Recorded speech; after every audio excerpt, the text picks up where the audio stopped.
ఈ రోజుల్లో మంచితనం లేదు, మానవత్వం లేదు, ఎవరి కోరికలు వారివే, అంతా మోసం. అసలు ఈ ప్రపంచంలో మంచితనానికి చోటే లేదు, మానవత్వానికి కూడా విలువ లేదు అని తెలిపే ఓ ఘోరమైన నేరం భువనేశ్వర్లో జరిగింది. సరిగ్గా 10 ఏళ్ల క్రితం రాజ్యలక్ష్మీకర్ అనే 42 ఏళ్ల మహిళ తన భర్తతో కలిసి రాత్రి సమయంలో మార్కెట్ నుంచి ఇంటికి నడుచుకుంటూ వస్తోంది. ఆమె ఇల్లు పట్టణ శివారులో ఉంది. అయితే రాజ్యలక్ష్మికి పిల్లలు లేరు. ఎంతోమంది డాక్టర్లకు చూపించుకుంది, ఎన్నో దేవుళ్లకు మొక్కుకుంది, కానీ సంతానం కలగలేదు. మరి ఆమె చేసిన పూజలకి ఏ దేవుడు కరుణించాడో కానీ వాళ్ళు నడుచుకుంటూ వస్తుంటే చెట్ల పొదల్లో చిన్న పాప ఏడుపు వినిపించింది. ఏంటా అని వెళ్ళి చూడగా ఓ చిన్నారి కూర్చొని ఏడుస్తుంది. వయసు 3 ఏళ్ళు. కంగారుగా వెళ్ళి పాపను పొదల్లో నుంచి తీసుకొచ్చింది రాజ్యలక్ష్మి. ఒళ్ళంతా మొళ్ళతో గిరికిపోయి ఉంది, పెదాలు ఆరిపోయి ఉన్నాయి. చాలాసేపటి నుంచి ఆ పాప ఏడుస్తున్నట్లుందని కంగారు పడింది రాజ్యలక్ష్మి. ఆ వెంటనే రాజ్యలక్ష్మి భర్త దారిలో ఓ ఇంట్లోకి వెళ్ళి మంచినీళ్లు తెచ్చాడు. పాపకు తాగించారు. భుజం మీద వేసుకోగానే పాప అలా నిద్రపోయింది. ఆ చిన్నారి స్పర్శ రాజ్యలక్ష్మికి ఎక్కడా లేని సంతోషాన్ని తీసుకొచ్చింది. మరి ఈ స్పర్శే కదా తాను కోరుకుంది అనుకుంది. ఈ చిన్నారే నన్ను అమ్మ అని పిలిస్తే ఆ పిలుపు ఎంత బాగుంటుందో అనుకుంది రాజ్యలక్ష్మి. వెంటనే భర్తను అడిగింది, మనం ఈ పాపను పెంచుకుందాం, ఇక్కడి నుంచి దూరంగా వెళ్ళిపోదాం, ఎందుకంటే మనకు పిల్లలు లేరని ఇక్కడ వాళ్ళకి తెలుసు, కొత్త ప్రాంతానికి వెళితే మన కూతురే అని నమ్ముతారని బ్రతిమలాడింది. ముందు ఆలోచనలో పడ్డ ఆమె భర్త సరేనన్నాడు. ఆ వెంటనే వాళ్ళు గజపతి జిల్లా కేంద్రానికి మారిపోయారు. ఆ చిన్నారికి మంచి పేరు పెట్టుకుని ప్రాణంలా చూసుకుంటూ ఉన్నారు. స్కూల్కి దూరమైతే ఇబ్బందని ఆ చిన్నారి చదువుకునే స్కూల్ పక్కనే ఇంటిని అద్దెకు తీసుకున్నారు. వారి జీవితం హాయిగా సాగుతోంది. రాజ్యలక్ష్మికి అప్పటి వరకు కూడా భర్త అంటే ప్రాణం, కానీ ఆ తర్వాత ఆ చిన్నారి కూడా రాజ్యలక్ష్మి ప్రాణంలో కలిసిపోయింది. అయితే ఆమె జీవితంలో ఒక్కసారిగా తుఫాన్ వచ్చినట్టు అయింది. భర్త ఉన్నట్టుండి అనారోగ్యంతో చనిపోయాడు. దీంతో ఆమెకు జీవితం ఒక్కసారిగా చీకటిలా మారింది. ఏం చేయాలో పాలుపోలేదు. కానీ తనను అమ్మ అంటూ కొంగు పట్టుకుని తిరుగుతున్న బిడ్డ కోసం ఆమె ధైర్యంగా ముందడుగేసింది. 10వ తరగతి వరకు చదువుకున్న రాజ్యలక్ష్మి బయటికి వెళ్ళి ఉద్యోగం చేయటం మొదలుపెట్టింది. రూపాయి కూడబెట్టుకుంటూ పాపను చదివించుకుంటోంది. తన కూతురుకు మంచి చదివివ్వాలి, మంచి స్కూల్లో చేర్పించాలి, బాగా చదివించాలి అనే కోరిక మాత్రమే ఉంది. ఎందుకంటే ఆ కూతురు కూడా బాగా చదువుతోంది. ఇంతలో రాజ్యలక్ష్మి సోదరుడు కూడా రాజ్యలక్ష్మికి చేయందించాడు, తోడుగా ఉన్నాడు. పూరిలోని పార్లకేముండిలో ఉన్నత కేంద్రీయ విద్యాలయంలో కష్టపడి చేర్పించింది. దీంతో ముందు ఆమెకు కూతురు చదువు గురించి బెంగ తీరింది. క్లాస్లో టాప్ 5లో ఉంటుంది రాజ్యలక్ష్మి కూతురు. పైగా ఇంగ్లీష్లో అనర్గళంగా మాట్లాడగలదు, రాయగలదు. క్లాస్లోనే మంచి కమ్యూనికేటర్గా గుర్తింపు కూడా ఉంది. కానీ ఆ టాలెంట్ను తప్పుగా ఉపయోగించుకుంది కూతురు. 8వ తరగతి చదువుతున్న ఆ అమ్మాయి ఇన్స్టా అకౌంట్ ఓపెన్ చేసింది. నిత్యం బిజీగా ఫోన్లో ఉండేది. కూతురు మీద గారాబంతో ఏమీ అనేది కాదు రాజ్యలక్ష్మి. అయితే తమ ఇంటి పక్కనే ఓ గుడి ఉంది. అక్కడ గణేష్ రథ్, దినేష్ సాహు అనే యువకులు పరిచయం అయ్యారు. వీళ్ళిద్దరూ అసిస్టెంట్ పూజారులు. తన తల్లితో కలిసి పూజకు వెళ్లేది. అక్కడ వారితో పరిచయం ఏర్పడింది. ఆ పరిచయం కాస్త గణేష్ రథ్తో ప్రేమ మొదలైంది. ఆ తర్వాత ఇద్దరు ఇన్స్టా ఐడీలు తీసుకున్నారు. ఆ తర్వాత అతని ఫ్రెండ్ దినేష్ సాహుతో కూడా స్నేహం మొదలు పెట్టింది. చివరకు గణేష్తో శారీరక సంబంధం పెట్టుకుంది. కేవలం 8వ తరగతి చదువుతున్న 14 ఏళ్ల అమ్మాయి తనకంటే 7 ఏళ్ల వయసులో పెద్దయిన యువకుడితో శృంగారం మొదలు పెట్టింది. అయితే తరచూ పూజారితో మాట్లాడుతున్న కూతురును గుడిలోనే చూసింది రాజ్యలక్ష్మి. కానీ తన కూతురు ఇంకా చిన్నపిల్ల అనుకుంది. తప్పుడు పనులు చేసేంత ఎదగలేదులే అనుకుంది. కానీ రాజ్యలక్ష్మి ఈ జనరేషన్ కంటే 100 ఏళ్లు వెనకబడి ఉంది.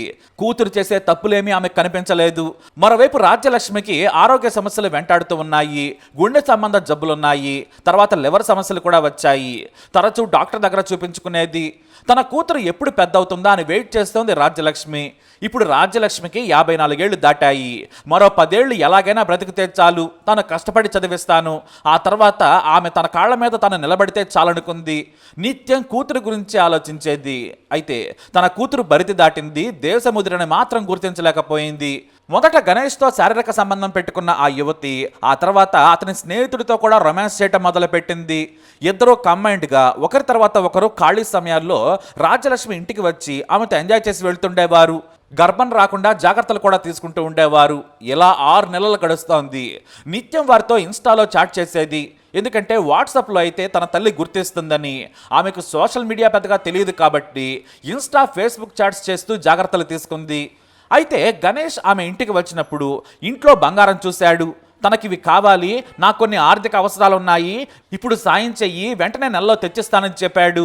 దీంతో గుడ్డిగా తల్లి బంగారం ఇచ్చేసింది కూతురు. దాన్ని కుదవపెట్టిన గణేష్ ఓ బైక్ కొన్నాడు. దాదాపుగా 2.5 లక్షలు వచ్చాయి. మిగతా సొమ్మితో ఆ బైక్ వేసుకుని ఒడిశా మొత్తం తిరిగొచ్చాడు. అతడు అలా వెళ్ళగానే ఈలోపు దినేష్ తో ఎంజాయ్ చేయడం మొదలుపెట్టింది. అతను కూడా తనకు ఏదైనా బంగారం ఉంటే ఇవ్వమని ఒత్తిడి చేసేవాడు. కానీ ఇంట్లో డబ్బుంటే గుడ్డిగా ఇచ్చేసేది. ఎందుకంటే తెలియని వయసు. కేవలం ఆమెకి ఇప్పుడు శృంగారం మాత్రమే తెలుసు. లోకం పొగట తెలియదు. తల్లి కష్టం అసలే తెలియదు. తన కోసం తల్లి పడుతున్న కష్టాన్ని గుర్తించే స్థితిలో కూడా లేదు. ఆ తర్వాత ఓ రోజు దినేష్తో తన ఇంట్లోనే కూతురు చేస్తున్న చండాల పనిని చూసింది తల్లి రాజ్యలక్ష్మీకర్. అంతే, ఆమె గుండె బద్దలైంది. ఇంత చిన్న వయసులో ఇదేం తప్పుడు పని అనుకుంది. కానీ తప్పు మాత్రం ఆ కుర్రాళ్లదే. అమాయకురాలైన కూతురుని ట్రాప్ చేశారని భావించింది. దీంతో కూతురిపై చేసుకుంది తల్లి. జీవితంలో మొదటిసారి కూతురుని కొట్టింది. కానీ ఆ తర్వాత గంట సేపు ఏడ్చింది. చిన్న వయసులో ఇలాంటి తప్పుడు పనులు చేయొద్దు, చదువు మీద దృష్టి పెట్టు, జీవితంలో ఓ లక్ష్యంతో ముందుకు సాగాలి, మనకు ఎవరూ తోడు లేరు, నీకు నువ్వుగా కాళ్ల మీద నిలబడాలని చెప్పింది రాజ్యలక్ష్మి. కానీ కూతురు వినలేదు. ముందు సరేనంది. అయితే ఇక్కడే గణేష్ దినేష్లు ఆ చిన్నారిని ట్రాప్ చేశారు. ఎందుకంటే ఇన్స్టాలో మాట్లాడటం లేదు. మా అమ్మకు తెలిసిపోయింది, ఇక మనం కలవడం కుదరదని చెప్పింది. మరోవైపు తల్లి నిఘా కూడా ఎక్కువైంది. కానీ తాను పని చేస్తేనే కుటుంబం నడుస్తుంది కాబట్టి తప్పకుండా పని చేయాల్సిందే. అందుకే స్కూల్ నుంచి వస్తున్నప్పుడే ఆమె కోసం కాపు కాల్సేవారు. తన తల్లి గురించి వాళ్ళకి చెప్పింది. అయితే ఆమె ఇంట్లోని బంగారం డబ్బును కొట్టేయాలనుకున్నారు గణేష్ దినేష్. ఆ తర్వాత ఒంటరిగా ఉన్న రాజ్యలక్ష్మీకర్ను చంపేయాలనుకున్నారు. ఇదే విషయాన్ని తమ లవర్కు కూడా చెప్పారు. మనం హాయిగా కలుస్తుందాం, ఈ లోకంలో మనకు ఎవరో అడ్డు చెప్పరని అన్నారు ఇద్దరు. నువ్వు స్కూల్ కోసం ఎక్కడికే వస్తావు, హాస్టల్లో నిన్ను ఉంచుతారు, లేదంటే నువ్వు ఇంట్లో నుంచి వచ్చేస్తే మేము చూసుకుంటామన్నారు. చివరకు ఆమె వారితో శృంగారం కోసం సరేనంది. ఎక్కడో చెట్ల పొదల్లో దొరికిన తనను తల్లి ప్రేమగా ప్రాణంగా పెంచుతుందని గ్రహించలేకపోయింది. ఇద్దరు కామాంధుల చెప్పిన మాటలు నమ్మింది. మరోవైపు తన కూతురి మీద తల్లికి బెంగెక్కువైంది. చదువు పాడైనా పర్వాలేదు, ముందు ఊరు మారాలనుకుంది.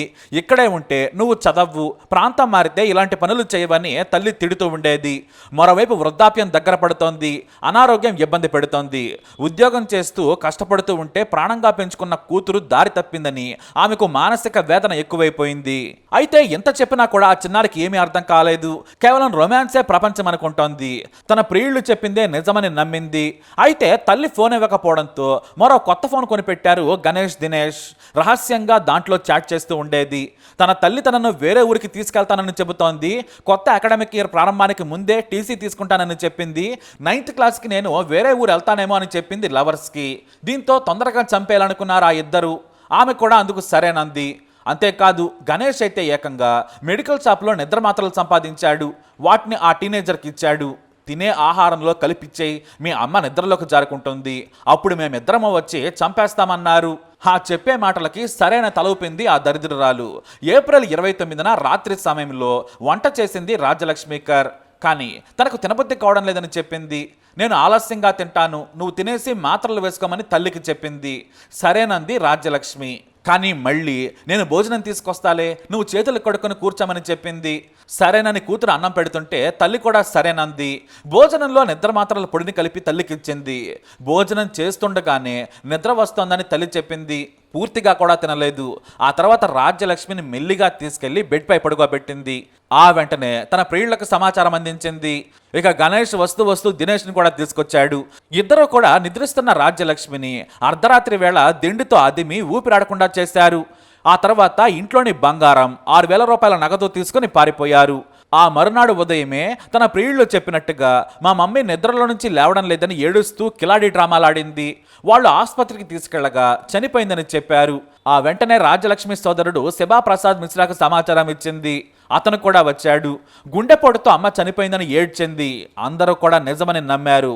మరోవైపు అద్దె ఇల్లు కావడంతో మృతదేహాన్ని డైరెక్ట్గా శ్మశాన వాటకకు తీసుకెళ్లారు. ఆమె సోదరుడు వచ్చి అంత్యక్రియలు పూర్తి చేశాడు. ఇక తల్లి లేని చిన్నారిని తనతో పాటే భువనేశ్వర్లోని ఇంటికి తీసుకెళ్లాడు. అయితే ఆ చిన్నారి దారి తప్పింది, కానీ వాటిని కవర్ చేసే తెలివి కూడా రాలేదు. పిచ్చి దానిలా ఆ వెధవలు ఏది చెబితే అది నమ్మేసింది. ఇక భువనేశ్వర్కు వెళ్ళిన ఆ టీనేజర్ 2 ఫోన్లు వాడటం చూశాడు ఆమె మామ. అంతేకాదు తల్లి ఓ పక్క చనిపోయి ఉంటే చాటింగ్లో ఫోన్లో ఎంత బిజీగా ఉంది ఏంటా అని అనుమానించాడు.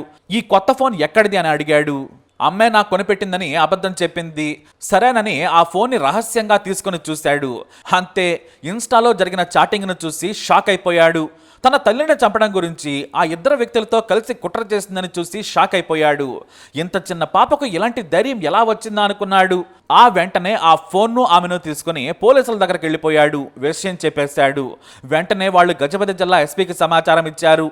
వాళ్ళు ఆ చాట్ ఆధారంగా విచారణ చేశారు. ఇటు ఆ చిన్నారి కూడా పోలీసులు భయపెట్టడంతో నిజం మొత్తం చెప్పేసింది. రాజ్యలక్ష్మి సోదరుడు దుఃఖ సాగరంలోకి వెళ్ళిపోయాడు. తన సోదరి తాను చెత్తలో దొరికిన బిడ్డను తెచ్చుకుంటే పెద్దయ్యాక అది పామై చంపేస్తుందని పోలీసులకు చెప్పాడు మిశ్రా. పోలీసులు ఆ ఇద్దరు నిందితులను ఆ చిన్నారిని జైలుకు తరలించారు. అంతేకాదు మైనర్ బాలికను ట్రాప్ చేసినందుకు వారిపై పోక్సో కేసు కూడా నమోదు చేశారు. ముగ్గురిని జైలుకు తరలించారు. ఇంట్లో హత్యకు ఉపయోగించిన దిండ్లు, మిగిలిపోయిన నిద్రమాత్రల పొడిని సేకరించారు పోలీసులు. రాజ్యలక్ష్మి కరకు ఆ చిన్నారి పొదల్లో దొరకకున్నా బ్రతికేదేమో, పాపంలే అని పెంచుకుంటే పామై కాటేసి చంపింది ఆ నీచురాలు. మరి వీళ్ళకి ఎలాంటి శిక్ష వేయాలి? మీ అభిప్రాయాన్ని కమెంట్ ద్వారా తెలియజేయండి. ఈ వీడియో అప్డేట్స్ కోసం మా ఛానల్ ఫాలో అవ్వండి. అలాగే తప్పకుండా సబ్స్క్రైబ్ చేసుకోండి.